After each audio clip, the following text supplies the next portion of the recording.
ये भगवान श्री कृष्ण ने बात बोली है कि जो आदमी जैसे कर्म करेगा उसको वैसे फल मिलेंगे। और कर्मों का मतलब कोई काम करना नहीं होता, कर्मों का मतलब सोचना भी होता है। अब 2-3 मिनट मेरे प्रवचन सुन ली लो, तुम्हारे पास कोई ऑप्शन नहीं है। इट मींस अगर तुम किसी का बुरा सोच भी रहे हो तो ये भी तुम्हारा बुरा कर्म है, ये कर्म हो चुका है। और अगर तुमने बुरा कर्म कर दी है तो फल तुम्हें भुगतने पड़ेंगे। ये बात तो मैं अपनी लाइफ में बहुत बार देख चुका हूं कि कर्म फल भुगतना पड़ता है। और आज मैं बता रहा हूं, आज अगर मैं सीए हूं या अगर मैं 11 साल के बाद इस मुकाम पे हूं, मैं ये नहीं कह रहा मेरे कर्म बहुत अच्छे रहे हैं, बट भगवान जानता है कि आज तक जब मैं पढ़ा रहा हूं तो मैं अपनी मस्ती में पढ़ा रहा हूं। आपने कई बार देखा भी होगा, जब मैं अपनी क्लास के अंदर होता हूं, मैं अपनी मस्ती के अंदर होता हूं, मैं कई हरकतें भी करता हूं। ये डमरू, कई बच्चे कहते हैं क्या डमरू लेके आता है, कई लोग बोलते हैं भाई क्या डांस वांस करता है। भाई करता हूं, दिक्कत है क्या तुम्हें? दिक्कत है, और करूंगा, लो करूंगा, और डमरू और बजाऊंगा, सुनते रहो मेरा डमरू। भाई जो चीज मुझे अच्छी लगेगी, मैं ऑलवेज कहता हूं कि मेरे बच्चों को समझाने के लिए अगर मुझे पागल भी बनना पड़े, मैं पागल बनने को तैयार हूं। जो करना है बोल लो, तुम्हारे बोलने से क्या हो जाएगा?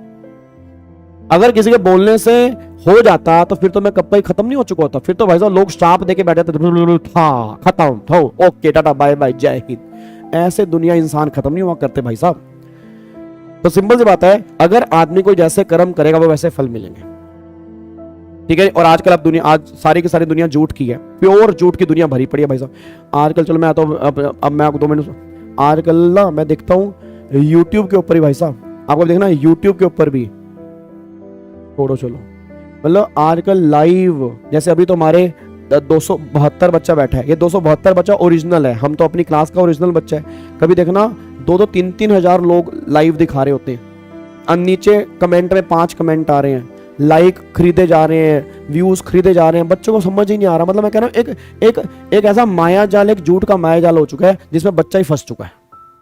और बच्चा पता है फंस कौन रहा है? बच्चा, स्टूडेंट। क्योंकि ना उसके ऊपर इतनी ओवर एक्सेस इंफॉर्मेशन उसके पास आ चुकी है, उसको समझ नहीं आ रहा कि सही क्या और गलत क्या। हमारे टाइम पे ऐसा होता नहीं था, सही बता रहा हूं, हमारे टाइम पे ऐसा नहीं होता सर। हमने क्लियर की सही है यार, हमने बिना यूट्यूब के क्लियर की है। हमारे टाइम में यूट्यूब था ही नहीं, हम भाई साहब घिसाई कर करके मतलब 3 ऐसी घिसाई हमारी होती थी ना, मैं तुम्हें बता नहीं सकता। हम तरस जाते थे, हमारा टीचर है कि यूट्यूब पे क्लास ही डाल दे। उस टाइम यूट्यूब का जमाना ही था ना, आज से 11 साल पहले, बट फिर भी हमारा रिजल्ट आ गया। आजकल यूट्यूब पे इतना कुछ है, उसके बाद भी बच्चों का रिजल्ट नहीं आ पा रहा, क्योंकि वो इतनी ओवर इंफॉर्मेशन हो चुकी है कि बच्चों को समझ नहीं आ रहा कि मुझे करना क्या। उसके बाद 10-20 टीचरों की बुक्स पढ़ी हैं, सारा कुछ गैलरी में सेव है, जब वो पढ़ने के लिए बैठता है तो समझ नहीं आ रहा कि मुझे पढ़ना क्या। और ओवर इंफॉर्मेशन के चक्कर में वो आधा कंफ्यूज है और उसका करियर खराब होता जा रहा है। उसको ये पता लग ही नहीं रहा है, मैं आपको रियलिटी बता रहा हूं, ये रियलिटी है सर। उसका करियर वो अपने हाथों से खुद खराब कर रहा है। और देखो सिंपल सी बात है सर, मान लो मैं हूं, अब हर बंदा तो मैंने आपको पहले बोला टीचिंग एक बिजनेस है, हर बंदा व्यूज खरीद रहा है, हर बंदा लाइक्स खरीद रहा है, सामने वाले को पता नहीं लग रहा क्या चल रहा है। उसको लग रहा है भाई यहाँ 2000 बंदा बैठा है, यहां बैठ जाता हूं, 10 कमेंट है उसके, 2000 बंदा कहां से हो गया जी। तो ये छोड़ो, ओवर एक्सेस चल रहा है जी। चलो वापिस आओ। तो ये चीजें थोड़ा मेरे को लगता है, मैं जब टीचिंग लाइन के अंदर आया तो टीचिंग लाइन उस टाइम एक अलग थी। आजकल टीचिंग लाइन भाई साहब, टीचिंग लाइन भी वही पॉलिटिक्स हर चीज के अंदर घुस जाती है, ठीक है। तो टीचिंग लाइन के अंदर भी घुस जाए, बट मैं भगवान का मतलब शुक्र गुड़ता हूँ, अपना मस्ती में चलते रहो यार। जब तक पढ़ा रहे हैं तब तक पढ़ा रहे हैं, जब तक भगवान ने कह दिया कि चल ठीक है विवेक बहुत है तो बहुत है।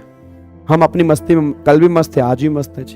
सिंपल सी बात है, हमें तो जब तक भगवान देता रहेगा हम काम करते रहेंगे, सिंपल सी बात है जी, ठीक है। चलो, तो मैं कहना क्या चाह रहा हूं, तो क्वेश्चन ये निकल के आ रहा है, क्वेश्चन ये निकल के आ रहा है कि भगवान श्री कृष्ण ने गीता के अंदर बोला कि जो आदमी जैसे कर्म करेगा वो उस आदमी को वैसे फल मिलेंगे। यही बोला था कि अगर मान लो मेरे कर्म अच्छे हैं तो मुझे फल अच्छे मिलेंगे, मेरे कर्म बुरे हैं तो मेरे को फिर बुरे फल मिलेंगे। सिंपल सी बात है, अगर मैं अच्छे कर्म कर रहा हूं तो अच्छे फल मिलेंगे, अगर मैं बुरे कर्म कर रहा हूं तो मुझे बुरे फल मिलेंगे। सिंपल सा, यही तो कॉन्सेप्ट हुआ ना। बट आईटीसी का कॉन्सेप्ट ऐसा नहीं है भाई साहब, आईटीसी का कॉन्सेप्ट रिवर्स है।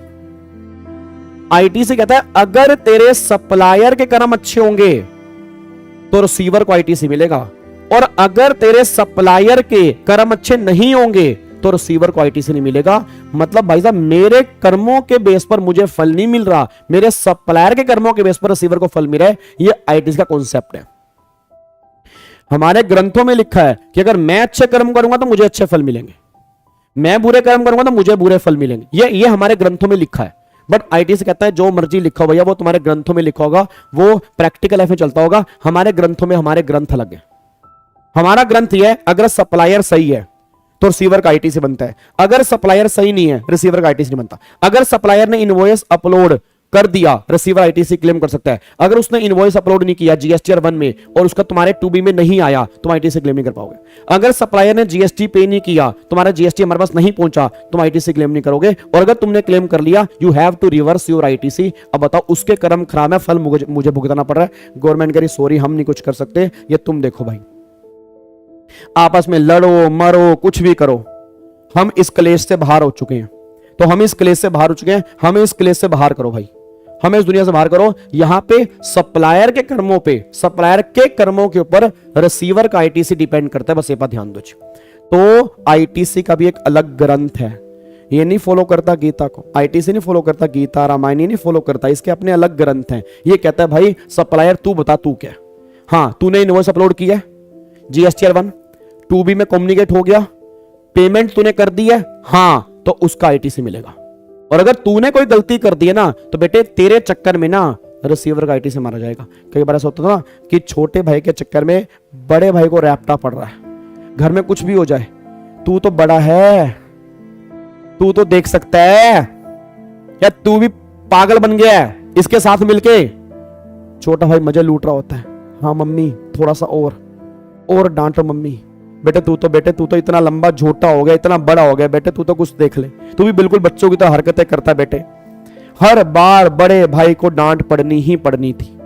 बड़ा पिस्ता कौन था, पिस्ता तो बड़ा भाई, छोटा भाई तो फुल मजे लूट रहा होता है। क्या मेरी बात समझ, बच्चा कह रहा है कलयुग है हाँ तो है ही कलयुग भाई, दिमाग खराब होता है कई बार तो इतना ज्यादा यार, ऐसे ही बता रहा हूँ, बहुत ज्यादा दिमाग खराब होता है।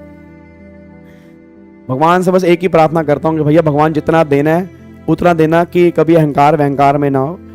मतलब जब अहंकार हो तो अपने आप नीचे गिरा देना मेरे को। बस अहंकार होना भी किस चीज का चाहिए यार। ठीक है भगवान ने सीए बना दिया, ठीक है कोई अच्छे कर्म होंगे, पेरेंट्स की ब्लेसिंग थी, सबकी मेहनत थी, बन गए सीए, ठीक है दुनिया बन रही है सीए, हमने कौन सा तीर तोड़ दी है, चल रहे हैं अपनी राह में, बस अपने चलते जा रहे हैं जी, और क्या।